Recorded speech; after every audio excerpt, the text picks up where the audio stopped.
네, 방금 소개받은 중앙대학교 경제학과 송정석 교수입니다. 네.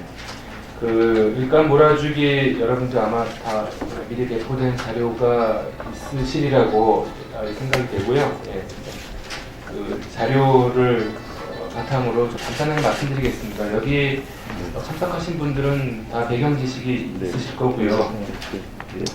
일감 몰아주기를 이제 저는 뭐 법전공은 아닙니다만은 사익 편취라는 그런 법적 용어로 흔히 일컫는데 그건 이제 뭐 성장 가능성이 있는 비상장 회사를 만들어서 소위 말하는 그 지배주주 혹은 뭐 지배주주와 특수관계인의 관계를 가진 사람에게 그 회사를 맡도록 하고 그래서 이제 이익을 몰아주고 또 나중에는 이제 종종 그 회사가 이제 상장이 되면서 뭐 주가 차익을 취한다 그런 것들에 대한 부분입니다.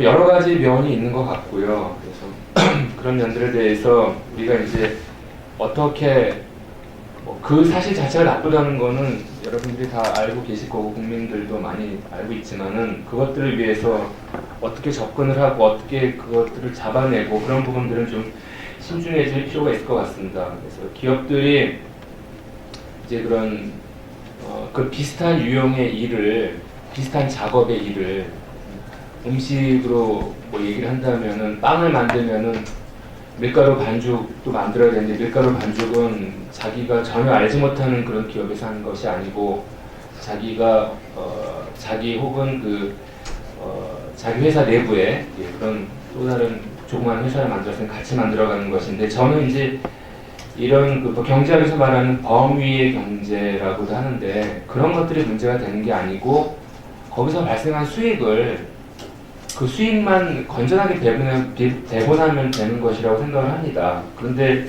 기업들에게 일단 자기 스스로 우리가 사익 편취, 일감 몰아주기를 하지 않는다는 것을 법적으로 뭐 증명하라고 한다거나 그런 부분들은 또 다른 규제고 그리고 또 다른 면을 말씀드리면은 그렇게 안 좋은 일을 반복적으로 장기적으로 하다 보면 그게 다 주가의 요즘처럼 모든 것이 투명화되어 있는 그 경제 구조에서 주주들이 다 알 것이고 또 주가가 떨어지면은 결국 그 대지배주주에게 손해가 갈 것이기 때문에 그렇게 자기들 스스로 이미 통제할 수 있는 그런 주주라는 시스템이 있고 그래서 그걸 또 법으로 이렇게 이중 삼중으로 만들어가는 것이 오히려 장기적으로는 굉장히 부정적이지 않을까 그런 생각이 됩니다. 그리고 지난번에도 말씀드렸지만은 그 대기업 집단 계열사 간의 그런 거래가 부당하다고 하면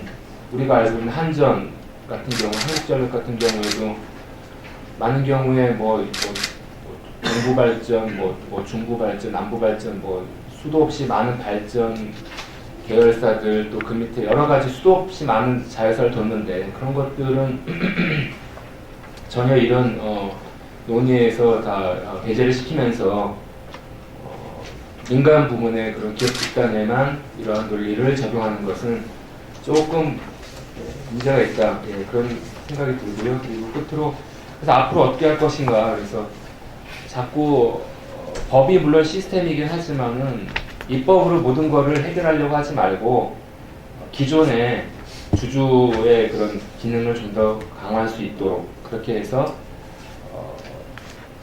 대기업 기업 집단의 대주주라든가 그런 일부 집단에게 그런 사익이 편취되지 않는 그런 시스템을 만드는 것이 장기적으로 바람직하지 않나라는 생각이라는 말씀을 드리고 제 말씀 여기까지 마치겠습니다. 네, 시간을 너무 안 쓰셨네요. 그래서 조금 좀 제가 뭐 이렇게 그 토론을 좀 제가 제의를 하겠습니다.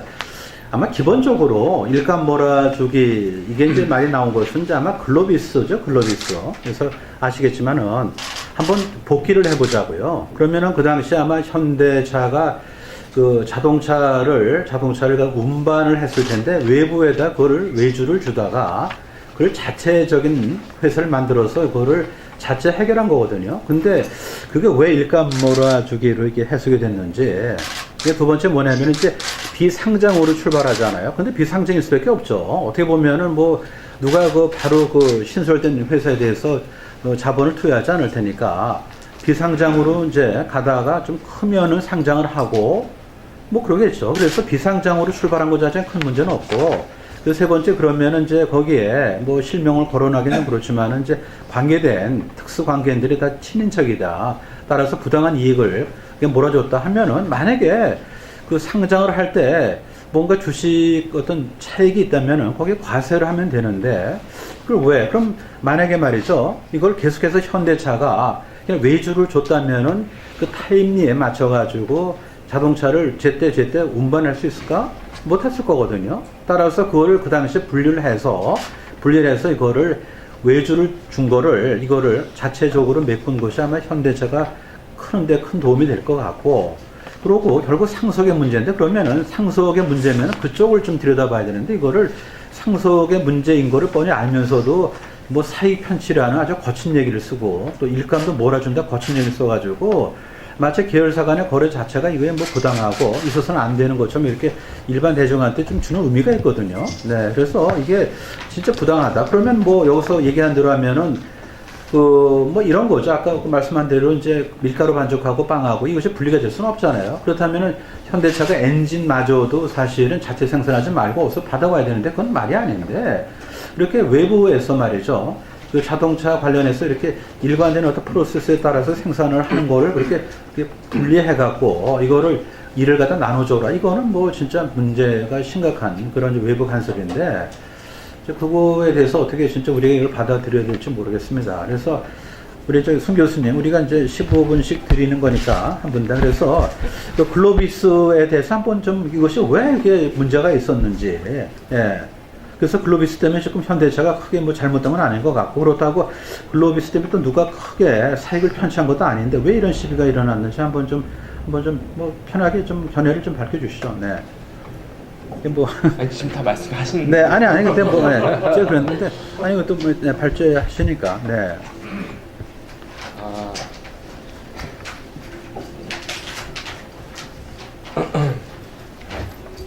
이것도 일종의 저 생방송인데 좀 방송 사고인 것 같습니다. 노무 교수님께서 다 말씀해주신 부분인데, 네. 이게 제 생각에는 그런 것 같습니다. 지금